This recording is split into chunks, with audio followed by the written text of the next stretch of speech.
أعوذ بالله من الشيطان الرجيم. بسم الله الرحمن الرحيم. سبحانك لا علم لنا إلا ما علمتنا إنك أنت العليم الحكيم. وكذلك جعلناكم أمة وسطا لتكونوا شهداء على الناس ويكون الرسول عليكم شهيدا. وما جعلنا القبلة التي كنت عليها إلا لنعلم من يتبع الرسول ممن ينقلب. سورة بقرہ شروع مخکې آیت کې الله رب العزت د تحویل قبله مسله ذکر کا. په دې آیت کې الله رب العزت دا خبره ذکر کوي وَكَذَلِكَ جَعَلْنَاكُمْ أُمَّةً وَسَطًا لِتَكُونُوا شُهَدَاءَ عَلَى النَّاسِ. دا امت نبی کریم صلی الله علیه وسلم ته ستاسو ما ګرځولی امت بهترین امت او دې لپاره چې تاسو په دې خلکو باندې ګواهان شو. امتن وسطن دي څه معنا چې بهترین امت. جلالین او همدارنګه تفسیر قرطبی د دې معنا کوي کما جعلنا قبلتکم وسطا بین المشرق والغرب كذلك جعلناكم امة وسطا بین الافراط والتفریط. مو تاسو ګرځولی یو جوړ کړی مو یو داسې امت چې تاسو له قبله څه دی د مشرق او د مغرب په منځ کې دی. بل دا قیامت دی چې کله الله رب العزت مخکینی امتونه راولي او هغونه تپوس وکړي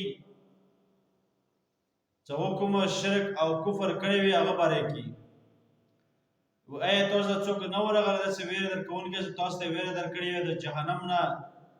او خوشخبري درکړې وي د جنتونو والا نعمتونو والا. نو دا خلک وي موږ ته خو ربه څوک هم نه ورغلی نه په دوی باندې دغه د نبي کریم صلی الله علیه وسلم امت چې دا به ګواهي وکړي زیرا بالکل دوی ته د آسماني کتاب او همدارنګې انبیاء کرام راغلي وو او بیا دونه به الله رب العزت تپوس وکړي تاسو ته څه پاتې دي باره کې چې یاره دغو ته انبیاء کرام او همدارنګې کتابونه آسماني راغلي وو. نو دا ورته ووایي یا الله تعالی دا کوم موږ ته تا کتاب راکړی و د نبي کریم صلی الله علیه وسلم یې نازل کړی و قرآن کریم. نو په دې کې دا خبره لیکلې وه چې کوم مخکیني امتونه وو هغو ته انبیاء کرام راغلي وو او همدارنګې اسمانونو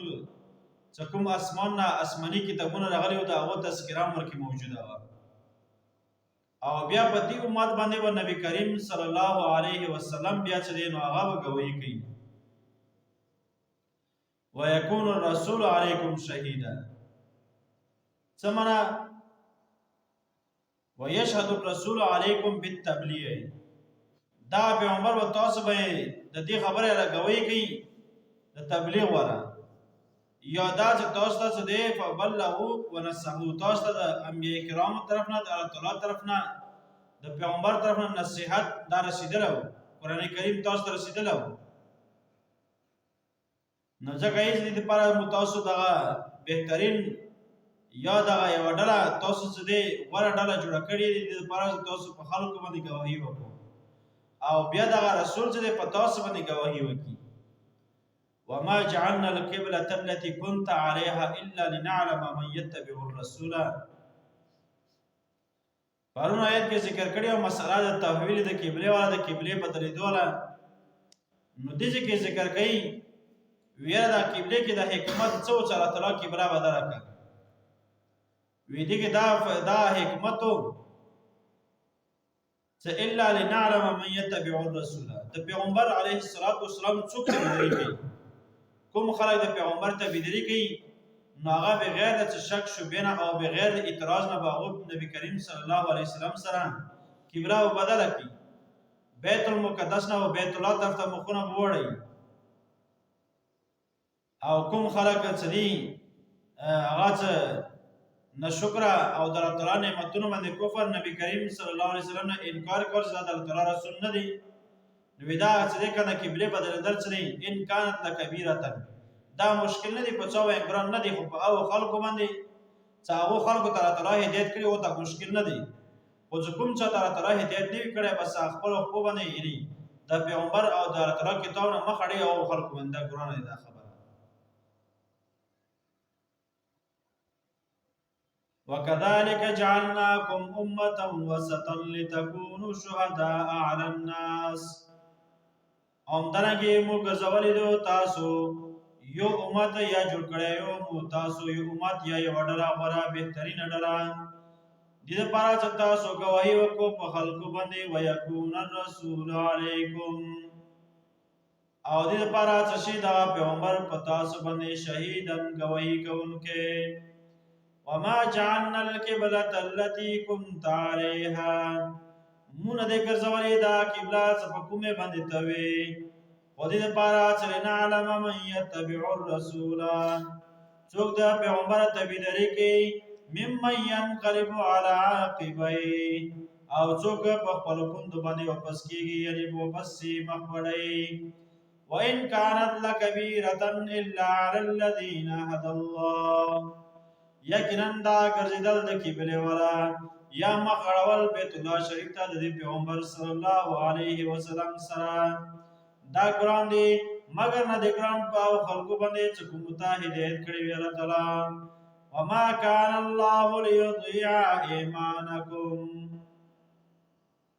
دې کې څه اعتراض سړي ځین ترسي ویرا دا کوم خلکو چې د تحویل د قبله نه یعنی قبله بیت المقدس چې کوم خلکو بیت المقدس ته منځونه کړیو بیا چې وفات شول غنا پاسته بیت المقدس نه پاسته بیا سره بیت الله طرف ته مخ شو قبله دا شو نو خلکو له منځونه بیا ځای شو نور تعالی ذکر کوي ليضيع وما كان الله ليضيع ايمانكم ندی الله تعالی دې پراځه ځای کی المنځونه د تاسو ولا یعنی چا چې مخکې منځونه کړی وي بیت المقدس ته بیا مړ شوی وي مخکې د دې خبره نه چې بیت الله چې دا قبله جوړېدله نو د دوی کوم المنځونه دا هم الله تعالی نه ځای کې نه بربادوي ځکه چې ان الله بالناس لرؤوف رحیم یقینا د الله تعالی په خلکو باندې خامخا مهربان دی او بخښونکی رحم کوونکی دی ربنا لا تزغ قلوبنا بعد إذ هديتنا وهب لنا من لدنك رحمة إنك أنت الوهاب